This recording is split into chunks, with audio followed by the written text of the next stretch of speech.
और उसने कहा वैक्सीन लगाओ तो ये सब रखे रहेगा। मैं कई बार कह चुका हूं, पर ये आज आपसे सवाल पूछा है तो प्रासंगिक हो गया। उस समय उन्होंने कहा अखिलेश जी ने कि ये तो भाजपा की वैक्सीन है। तब मैंने कहा था कि ये कोरोना की वैक्सीन है, भाजपा की वैक्सीन तो 3.5 साल पहले लगी थी, उसका असर आज तक है और फिर लगेगी 22 में, तो उसका असर फिर आगे रहेगा 28 तक। वैक्सीन को लेकर ममता बनर्जी राजनीति कर रही है। कल मोदी जी ने बैठक बुलाई थी लेकिन शामिल नहीं हुई, सभा करी तो पश्चिम बंगाल को वैक्सीन नहीं मिल रही, लेकिन पर्याप्त मात्रा में मिल रही है। उनकी पूरी राजनीति झूठ आते रहते हैं। और इसलिए कल उन्होंने जो घोषणा पत्र जारी किया है, आप उस पर एक नजर मारें। उनने घोषणा पत्र में क्या लिखा कि हम गरीबों को आवास देंगे, किसान को किसान के खाते में 10,000 डालेंगे, राशन हम गरीब को देंगे। अब दीदी जरा ये बताओ कि जो लॉकडाउन के पीरियड में मोदी जी ने राशन भेजा वो कौन खा गया? आज तक 10,000 6,000 रुपया जो मोदी जी किसान का भेज रहे थे, आपने पश्चिम बंगाल के किसानों को क्यों नहीं मिलने दिए? प्रधानमंत्री आवास कौन खाया जाता था बीच में से, क्यों नहीं बनने दिए आपने प्रधानमंत्री आवास? पूरे देश में बन रहे हैं, करोड़ों में बन गए।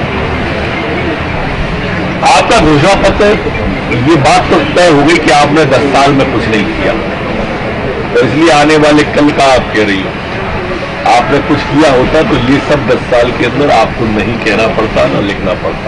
दिग्विजय सिंह ट्वीट कर रहे हैं, देश में प्रदेश में सब जगह बेचे जा रहे हैं।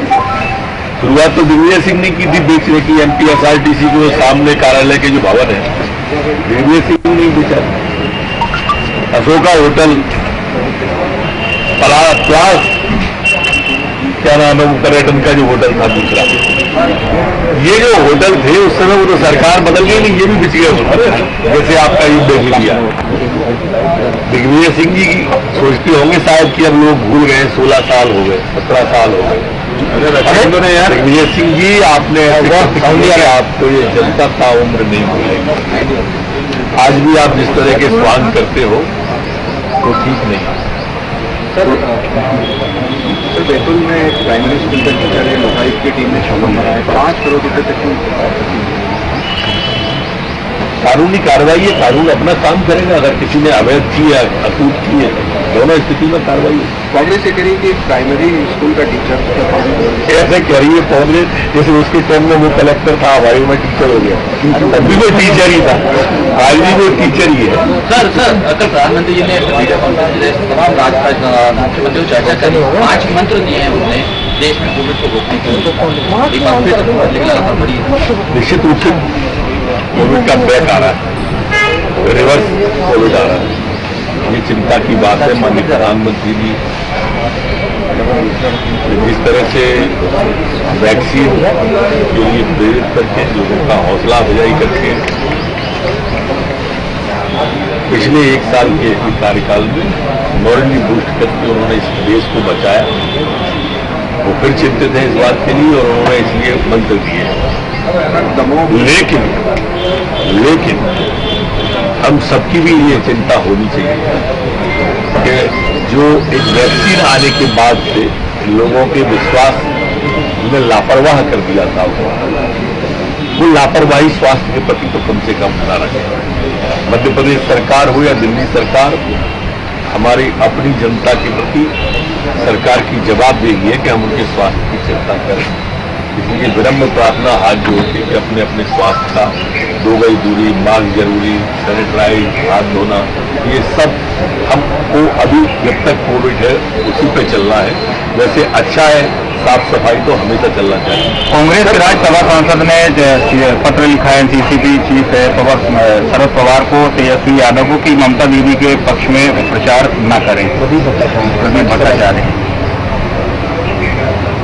देखो, जो ममता दीदी को नजदीक से जानते हैं ना, वो सब जानते हैं कि इनकी पुष्टिकरण की राजनीति ममता बनर्जी जी की देश के लिए कितनी घातक है।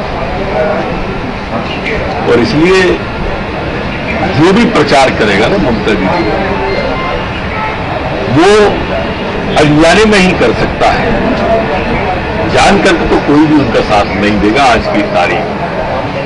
क्योंकि जिस तरह से पश्चिम बंगाल में उन्होंने परिवारवाद को हावी किया, जिस तरह से माफिया को हावी किया, जिस तरह से भ्रष्टाचार को हावी किया, उससे तो नहीं लगता है कोई उनका साथ नहीं। सर, मध्य प्रदेश में सरकार आदिवासी इलाकों में रामलीला का मंचन करने जा रही है। उमंग सिंघार कह रहे हैं कि सबसे पहली बात कि आदिवासी हिंदू नहीं है और रामलीला से क्या होगा। उमंग सिंघार की अपनी बात नहीं है, ये कांग्रेस की बात है। वो जातियों में देश को बांटना चाहती है। हिंदू एक व्यापक शब्द है, इसमें सब समाहित हो जाते हैं। जैसे ही इसमें सब समाहित होते हैं, कांग्रेस की दुकान बंद हो जाती। उनकी दुकान तो तुष्टीकरण से चलेगी या विभाजन से चलेगी। जब देश के विभाजन में नहीं चूकते लोग बात, तो इसमें क्यों चूकेंगे? राम के हस्बैंड का क्या स्टेटस है? ये तो वो अच्छा बता पाएंगे। गिरफ्तार हुए कि नहीं? अभी तक तो नहीं।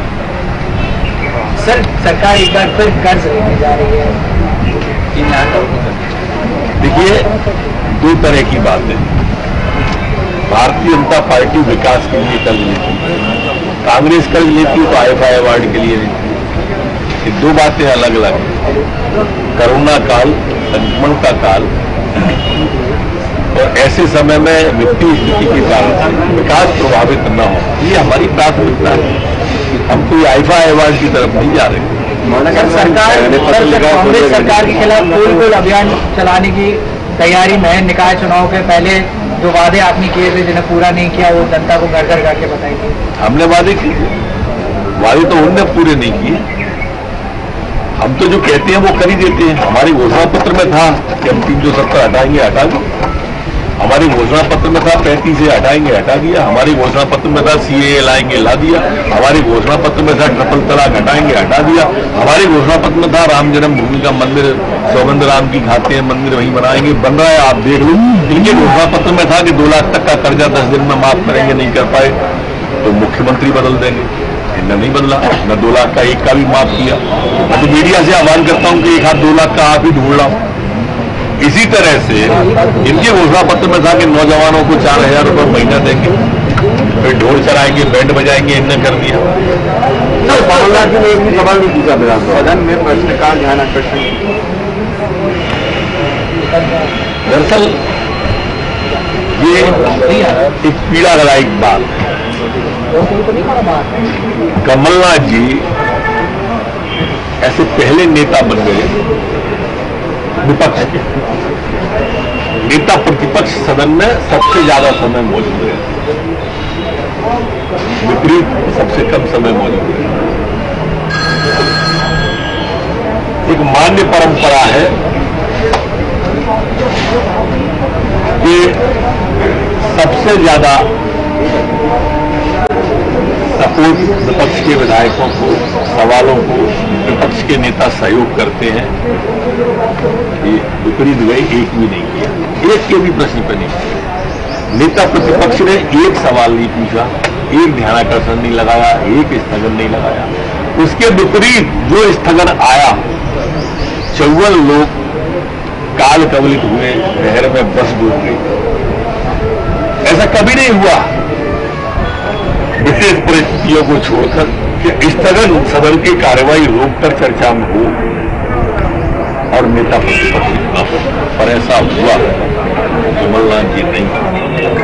बजट की प्रस्तुतिकरण हो गई, विभाग से चर्चा हो गई, विभागों की बजट पास हो गई, एक में भी नेता प्रतिपक्ष नहीं था, एक में भी। विकास पर ध्यान देंगे, पैसा कहां जा रहा है, क्या जा रहा है। विकास के और वो उद्योगपति है, उनके अच्छे सुझाव आते तो हमको भी अच्छा लगता है, और दुर्भाग्यपूर्ण है। सोशल मीडिया पर एक वीडियो वायरल है, लड़की है वो अपना IIT जन बता रही है, वो ये कह रही कि बीजेपी दफ्तर के अंदर मेरे पास लोन शोषण हुआ है और तो डाले मना अग्रवाल मैंने पत्र लिखा था, मैंने कहा कि राहुल गांधी की अब मानक अग्रवाल जी ने कहा है, हम तो पहले से ही कह रहे थे कि कमलनाथ जी नहीं मानते। कंपनियों की तरह हुई है कांग्रेस। अब दिल्ली का अलग है मामला, मध्य प्रदेश का अलग है। जब उन्होंने आइटम कहा और उनने राहुल गांधी जी ने कहा, उनने माफी नहीं मांगी। अभी गौर से भक्त को ले लिया उनने, पर वो वही कुछ कहता रहा। एक भले मानक को अमानक बना दिया उन्होंने। लेकिन वो भी कलम भी शकल देख देख के चल रही है, अरुण यादव जी पे नहीं चली, अकेले मारक भाई पे चला गया। शायद मुझे नहीं लगता मारक भाई के चित्र को संज्ञान में ले पाएंगी सोनिया जी, जिस हिसाब से कमलनाथ जी का आकार, वो भी रह जाएगी। चलो,